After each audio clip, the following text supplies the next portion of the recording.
पूर्वी नेपाल के ऊंचे पहाड़ों में एक शेरपा समुदाय रहता है जो नेपाल और चाइना के ऊंचे तटीय इलाकों में रहना पसंद करते हैं। ये लोग पिछले 12 से 13 महीनों से शहरों की ओर नहीं आए हैं। हम इनके घरों की ओर करीबन 3 दिन की पैदल ट्रैकिंग कर यहाँ पहुंचने वाले हैं।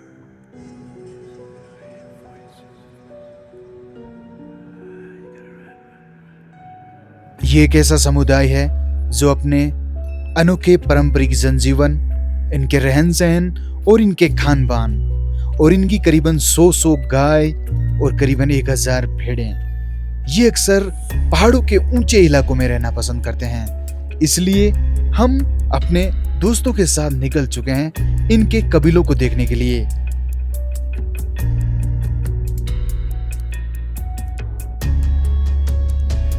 मुझे यकीन नहीं हो रहा कि मैं यहाँ कैसे पहुंच गया।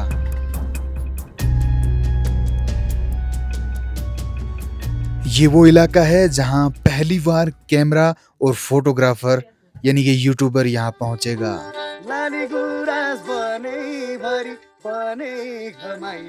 आइए शेरपा समुदाय के खूबसूरत, अनोखे और रहन सहन को जानने की कोशिश करते हैं। सलेरी और सोलुखुम्बु जाने के लिए हमें करीबन एक दिन और 6 घंटे का सफ़र करना पड़ेगा। इसमें टूटी फूटी सड़कें और बहुत ही ज़्यादा पेनफुल ये सफ़र है, लेकिन हमें वहाँ पहुँचना है क्योंकि नेपाल का असली पहाड़ी जीवन वही मिलेगा। तौर पर पहाड़ों के अंदर इस प्रकार की सुमो है जो आपको मिलती है, और इसी सुमो के माध्यम से लंबी ट्रिप, जो पहाड़ों में ये गाड़ियाँ अक्सर कामयाब है, तो इसी सुमो से हम जा रहे हैं। अब धीरे धीरे यहाँ से चढ़ाई स्टार्ट हो चुकी है, यानी कि अब पहाड़ जो है वो आने शुरू हो चुके हैं। ये करीबन 10 घंटे और 16 घंटे का सफ़र है जो काफ़ी ज़्यादा पेनफुल है, लेकिन हम इसको धीरे धीरे करते हैं। जैसे जैसे आगे बढ़ते रहेंगे वैसे वैसे थोड़ा वायु दाब कम होता रहेगा, लेकिन ये काफ़ी टफ है। और अभी ज़्यादा बारिश की वजह से यहाँ पर लैंडस्लाइड भी हो रहे हैं। हमें काफ़ी लोगों ने मना किया, लेकिन हम अभी इसी बारिश के मौसम में जाना चाहते हैं जहाँ वो जंगलों में, पहाड़ों में जो शेफर्ड्स होते हैं, जो रिमोट एरिया में जो लोग रहते हैं, जो भेड़ बकरी और याक के साथ रहते हैं, तो वो देखने के लायक हैं और वही चीज़ें हमें देखने के लिए वहाँ जाना है।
भाई एक छोटा सा लफड़ा हुआ है, देखिए हम धीरे धीरे आगे चल रहे थे। ये एक गाड़ी है, और पिछली बार भी हम जब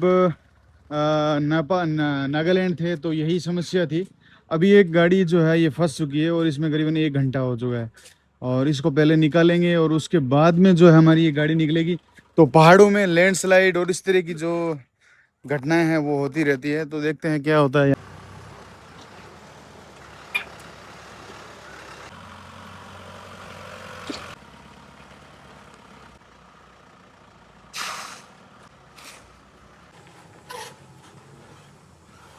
7 घंटे चलने के बाद में हम इस होटल में रुके हैं, और यहाँ पर ये जितनी भी सुमो आपको दिखाई दे रही है, ये पूरी टाटा की सुमो है। देखिए, ये जब अदर कंट्री में जब टाटा का कोई ब्रांड या इंडियन ब्रांड देखते हैं तो बड़ा गर्व होता है कि भाई इंडिया के ये ब्रांड है और यहाँ पर चल रहे हैं। तो टाटा का वास्तव में यहाँ पर दबदबा है। चाहे नेपाल की बात करो या फिर जो हिल स्टेशन है, वहाँ पे सुमो बहुत ज़्यादा सक्सेस है। हमारे इंडिया में ये सुमो बहुत कम चलती है। सब लोग बोलते हैं इसका बुढ़ापा नहीं है, बुढ़ापा खराब है, इंजन खराब होता है, लेकिन भाई ये तो कभी बुढ़ी होती ही नहीं है। यहाँ ये सब पुरानी पुरानी सुमो है ना, ये अभी पहाड़ों में चल रही है। इस सुमो के अंदर कम से कम 10-10 लोग बैठ के जाते हैं। आप देखिए, हम इन पहाड़ियों को पार करते करते आए हैं। यहाँ पर इस होटल में 400 रुपये लगे हैं, ठीक है, एक थाली का, जहाँ पर चावल, 2 सब्जी और दाल।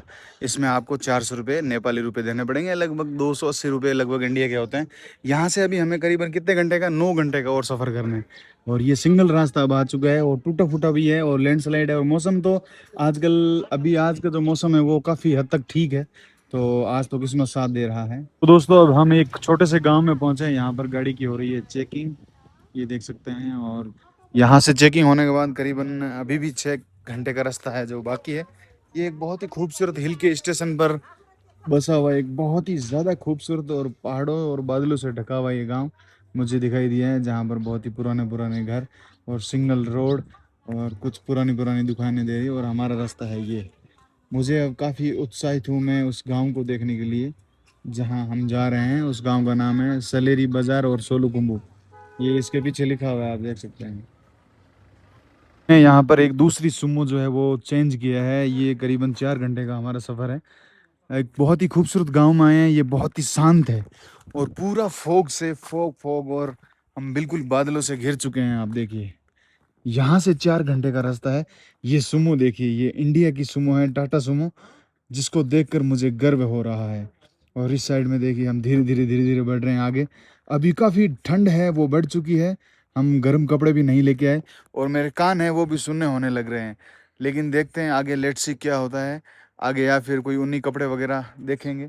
और छोटा सा गांव है, बिल्कुल साइलेंट है, साफ़ सफाई बहुत ज़्यादा है। यहाँ पे एक ट्रॉफी है, गांव वालों ने बनाई है शायद। और ये भाई सुमो देखो क्या खूबसूरत लग रही है आगे से। ये टाटा का लोगो देखो, टाटा गोल्ड। तो टाटा सुमो के लिए एक प्यारा सा कमेंट करना भाइयों, अगर आप इंडिया से, हाँ ऑलमोस्ट इंडिया से ही लोग देखते हैं वीडियो तो। और ये कुछ इस तरह से यहाँ चेक पॉइंट है, जो यहाँ के ओलख दुंगा गांव है, इस तई पोस्ट है, हिंदी में लिखा जाता है यहाँ पे कुछ इस तरह के। ये बहुत ही ज़्यादा खूबसूरत है गांव और काफ़ी ठंडे हैं।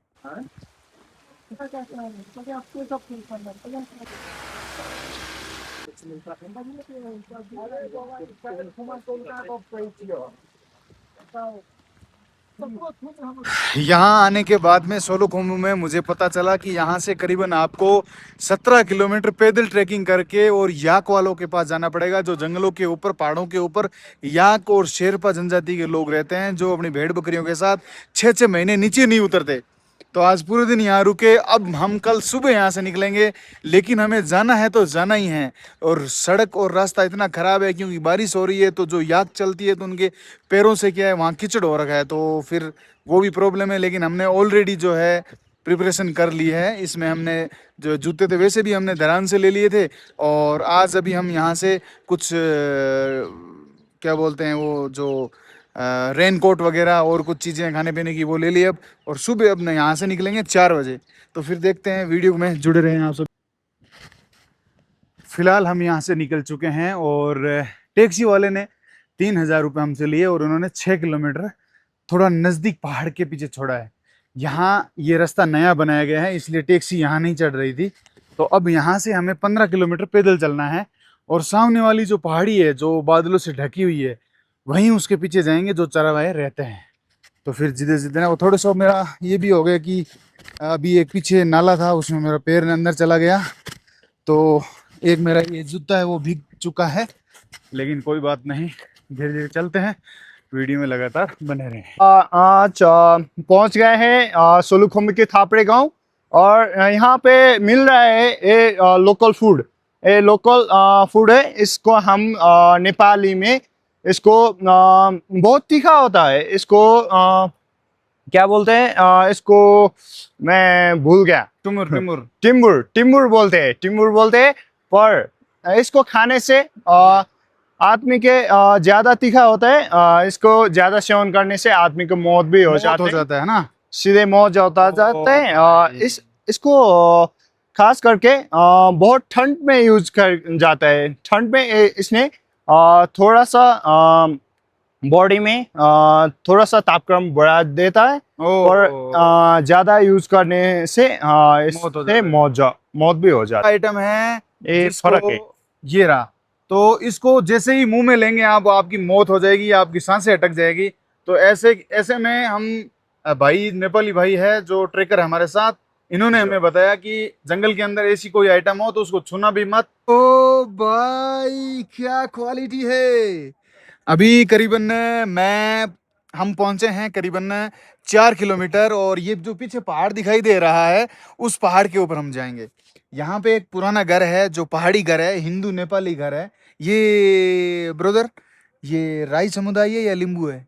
ये शेरपा? तामाङ समुदाय तामाङ वहाँ पे सुन, लिखा है अच्छा, तामाङ तामंग। जी। ओ, इनके घरों के आगे ये इस तरह से जो है लिखा होता है, मैं आपको बता देता हूँ एक बार। ये देखिए, यहाँ लिखा हुआ है कि ये जो हमारा समुदाय है ये है। इस साइड में भी एक गांव है, और इस पहाड़ के ऊपर में जो जो शेरपा लिम्बा राई जो कम्युनिटी के जो लोग रहते हैं, वहाँ उनके पास हम जा रहे हैं। उससे पहले मैं आपको बता देता हूँ, हर घर के आगे ये इस तरह का जो है झंडा आपको दिखाई देगा, जो कि हिंदू प्रतीक है। और ये जितना ये चलेगा, हिलेगा, उड़ेगा, उसी तरह से ये लोग मानते हैं कि ये भगवान का नाम लिया जाता है। यहाँ की जो ये महिलाएं होती हैं दादी, ये कुछ इस तरह से होती है, देखिए इनके नाक के यसो बीचों गरेपछि बीच के ये गर्छ सोने का, उनीहरूले? और कुछ इस तरह से यसो इन्होंने बहुत गरेपछि सारा पहन रखा है। भिडियो ये खिचेको भिडियो खिचेर के उता लगेर के गर्ने? होइन, उनीहरूले चाहिँ अब फेसबुकतिर हाल्छ, अँ, फेसबुक युट्युबतिर हाल्छ अनि ए। खिच्ने। फिलहाल अभी फिलहाल हम चाय पीते हैं, और उसके बाद में हम घर के अंदर चलेंगे, जिन्हें ये अरे, पुराने लकड़ी फेसबुक में के, हालेर कांसे के के और जंगल से लाए हुए जो आइटम है वो आपको दिखाते हैं। उनीहरूले रसोई है, आप देखिए बहुत ही ज्यादा खूबसूरत है। यहाँ पर ये कच्चा चूल्हा है, और इसी के साथ साथ यहाँ लकड़ियों के बने हुए कुछ ये आइटम हैं जो यही खुद ही बनाते हैं, जो कि इस तरह से दिखते हैं। ये यहाँ पे रख देता हूँ वापस में। और एक सबसे बड़ी चीज ये है कि ये पहाड़ी लोग जो होते हैं वो नॉन वेज भी खाते हैं, तो यहाँ पर इस मांस को इस तरह से यहाँ पे टंगा के रखते हैं। ये किस लिए टंगाते हैं मैं आपको बता देता हूँ। ये इसलिए टंगा के रखते हैं कि यहाँ पे जो ये धुआं निकल रहा है ना, इसी धुएं को ये सोखेगा तो ये कभी खराब नहीं होगा, बुदबू नहीं मारेगा, इसलिए ये लटका के रखते हैं। ये जंगली कोई भी आइटम हो सकता है। और बाकी यहाँ पे कुछ जंगल की चीजें हैं, और ये लोग कासे के अंदर ही खाते हैं, क्योंकि ये हिंदू है और नेपाल एक हिंदू राष्ट्र है, इसलिए यहाँ पे प्योर कासे के बर्तन में मेहमानों को खिलाया जाता है और आप खाते हैं। बाकी ये कुछ पुराने ये बर्तन है। यहाँ पे अभी जो हमने बताया कि ये मथनी है दूध निकालने की, वो इस तरह से यहाँ पे आपको देखने को मिलेगी। ये घर पूरा है, ये पहाड़ के ऊपर है, और कुछ चीजें यहाँ पे भी ये लोकल जो है आइटम बना के रखते हैं इस तरह से। अब मैं आपको लेके चलता हूँ उस घर के अंदर जो ये लोग सोते हैं, और कुछ इस तरह से ये जंगल से लेके आते हैं। ये दादी जंगल से लेके आई, ये देखिए। तो ये बाहर जाके, ये सामने पहाड़ दिखाई दे रहा होगा आपको, ये देखिए। तो ये अब धूप आई है तो धूप में ये सुखाएंगी, ये देखिए। तो ये जंगल से ही जो आइटम है वो कलेक्ट करती है, और जंगल से आइटम कलेक्ट करके फिर ये मार्केट में बेचेगी या फिर अपने घरों में काम में लेगी। और नज़ारा है जो इस तरह से, यह है खूबसूरत। तो यहाँ पहुँचने के लिए हमने काफ़ी मशक्क़त की, लेकिन अभी हम 20% पहुँचे हैं। हमें उन पहाड़ों के पीछे जाना है। तो ये मुझे नो डाउट हो चुका है कि यहाँ इससे पहले ही यहाँ इतना खूबसूरत कल्चर हमें देखने को मिला है, तो फिर 100% डीपली कल्चर वहाँ इससे भी बेहतर मिलेगा, पुराना मिलेगा, और यही हम चाहते हैं। चलिए मैं इनके बेडरूम को थोड़ा दिखा देता हूँ, उसके बाद में हमारी यात्रा जारी रहेगी। यहाँ पर जैसे ही हम आते हैं तो बहुत ही ज़्यादा खूबसूरत और पूरा लकड़ी से बना हुआ ये घर है। यहाँ पर चदरें भी इन्होंने अपने इसी तरह से बना के रखी है। यहाँ पे भी देखो, ये जंगल से कुछ पत्तियां वगैरह लेके आई हैं दादी, और इस साइड में भी ये जंगल से कुछ बीन वगैरह लेके आई हैं।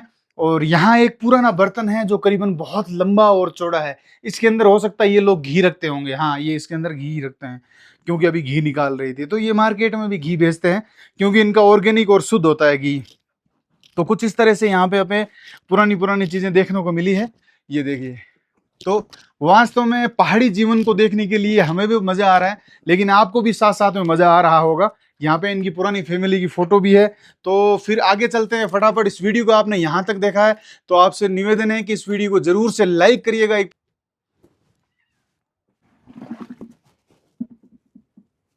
हो यस्तै त लानु खोजेको नि है?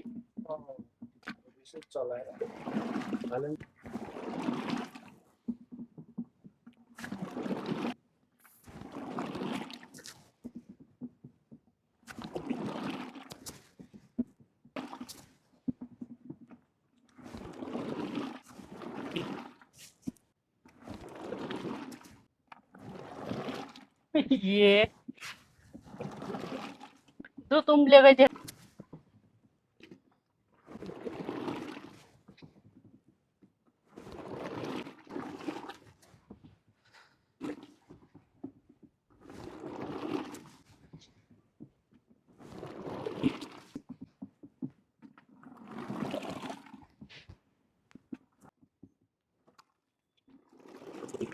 अभी फ़िलहाल मैं नेपाल में हूँ और ये दादी यहाँ पे बिलौना कर रही है।